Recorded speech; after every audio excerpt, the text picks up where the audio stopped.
The first version of the Lighthouse system works by having two rotating discs from which a laser shines. The laser is collimated using an optic system into a horizontal and vertical line.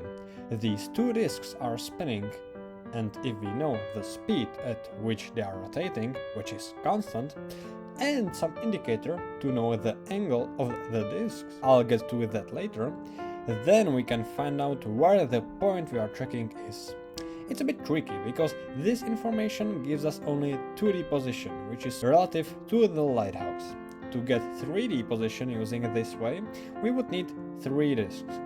However, if we know the rotation of the headset using an IMU, and we know 2D position of 2 points on the headset, then we can finally determine where the headset is located in space.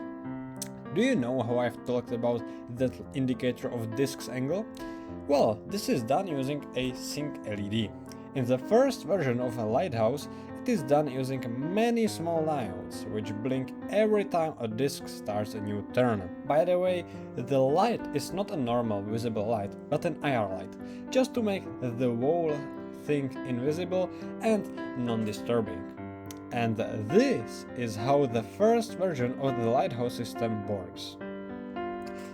The second version works very similarly, just with a slight difference. We have only one disk, and we don't have any sync LED. In the second version, we are okay with just one disk, because the collimated beams are angled and mirrored from each other.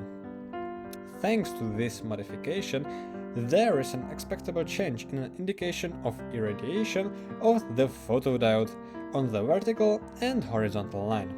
Unfortunately, I have not succeeded to find how the engineers of Valve made that substitute for the sync LED. I guess they solved that wirelessly or by precise control of the speed of the motors.